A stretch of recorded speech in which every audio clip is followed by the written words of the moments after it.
ఒక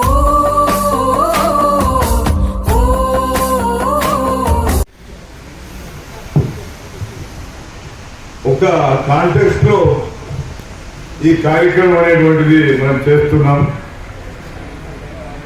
రాహుల్ గాంధీ దేశవ్యాప్తంగా ఓట్ చివరి ఉద్యమం అనేటువంటిది ఆయన చేపట్టి కొన్ని విషయాలను వాస్తవాలను అనేటువంటిది ప్రజల ముందు ఉంచడం జరిగింది. దాన్ని కేంద్రంగా మనం ఈ ఎస్ఐఆర్ మీద ఈ కార్యక్రమం తీసుకున్నాం. అయితే ఒక నేపథ్యం ఉంది.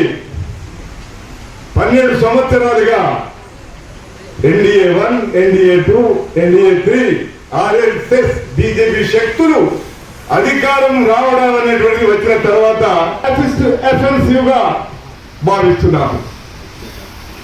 రాబోయే కాలంలో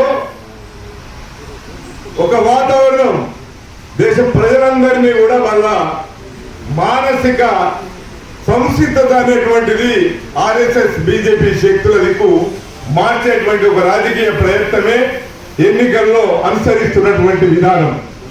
ఎందుకంటే రాజ్యాంగ వ్యవస్థ సంబంధించినటువంటి ఎలక్షన్ కమిషన్ ఆఫ్ ఇండియా కానీ, ఇవాళ ఈడీ కానీ, ఐటీ కానీ, సిబిఐ కానీ, ఇవాళ జ్యుడిషియల్కి సంబంధించినటువంటి యాంగిల్లో కూడా బీజేపీ ఆర్ఎస్ఎస్ శక్తులు చేస్తున్నటువంటిది పూర్తిగా ఈ 12 సంవత్సరాల్లో పూర్తిగా ఒక సైకిక్ గా సమాజాన్ని మార్చేందుకు ఈ కాస్త ఉన్నటువంటి ప్రజాస్వామ్యాన్ని కూడా నిలబడకుండా చేసేటువంటి ఒక రాజకీయ ప్రయత్నం ఉంది.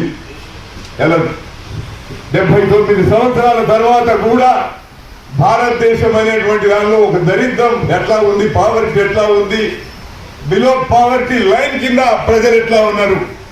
ఎందుకంటే మనం చూస్తున్నాం కాశ్మీర్ సమస్య మీద 370 ఆర్టికల్ ఎత్తివేసి ఈ దేశంలో మైనారిటీల సమస్య ఎట్లా తీసుకొచ్చారు, ఎన్ఆర్సీ సమస్య మీద ఏం వైఖరి తీసుకున్నారు.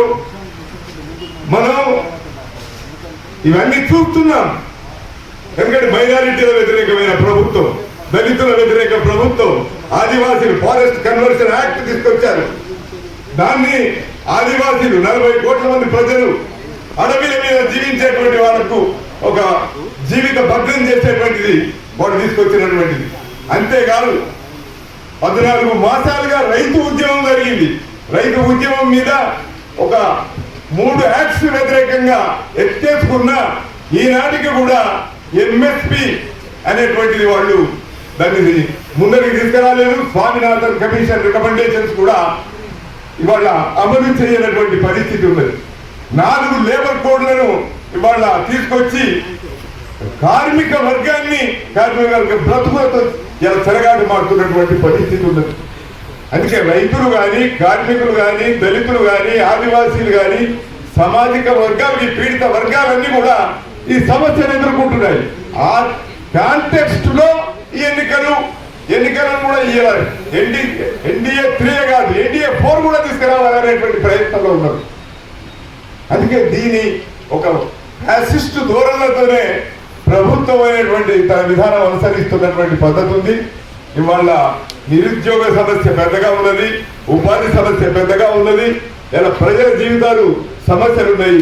ఈ కాస్త ప్రజాస్వామ్యం ఎన్నికల వ్యవస్థ మీద కూడా ఇలా ఎన్నికలు, ఓట్లు కూడా ఏ ఓటు ఉంటుంది, ఏ ఓటు తొలగిస్తారు, ఏ కొత్త ఓటర్ లిస్టులకు వస్తుంది అనేటువంటిది ఇవాళ ఆధార్ కార్డును కూడా తీసుకోవడానికి ఎలక్షన్ కమిషన్ వ్యతిరేకిస్తే సుప్రీంకోర్టు ఒక ఆర్డర్ ఇచ్చిన తర్వాతనే ఇలా ఆధార్ కార్డు తీసుకొని ఒక ధృవీకరణ చేస్తున్న పరిస్థితి.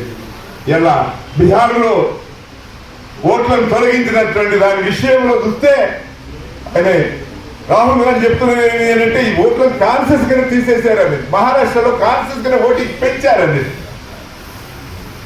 బెంగళూరులో ఉన్నటువంటి మోదీపుర కాన్స్టిట్యున్సీలో అనుసరించినటువంటి విధానం అనేటువంటిది వాళ్ళు మూడోసారి అధికారం రాన తర్వాతనే దీనికి సంబంధించినటువంటి కాంగ్రెస్ వాళ్ళు దీనికి సంబంధించిన లోతైనటువంటి అధ్యయనం చేసే ఈ ఎన్నికల వ్యవస్థ కూడా ఇవాళ ఎట్లా భ్రష్టు పట్టింది, ఈ రాజ్యాంగ వ్యవస్థలు ఎట్లా భ్రష్టు పట్టాయి, ఈ భ్రష్టు పెట్టినటువంటి దాని నుంచి కూడా మనం ఎట్లా ఆలోచించాలా, దీన్ని ఒక సాధారణమైన పరిస్థితి, ఒక అసాధారణమైన పరిస్థితి అనేటువంటిది మనం నిర్ధారణకు రావాల్సిన అవసరం ఉంది. ఫ్యాసిస్ట్ అఫెన్సివ్, ఈ అఫెన్సివ్ ప్రజలందరి మీద అఫెన్సివే.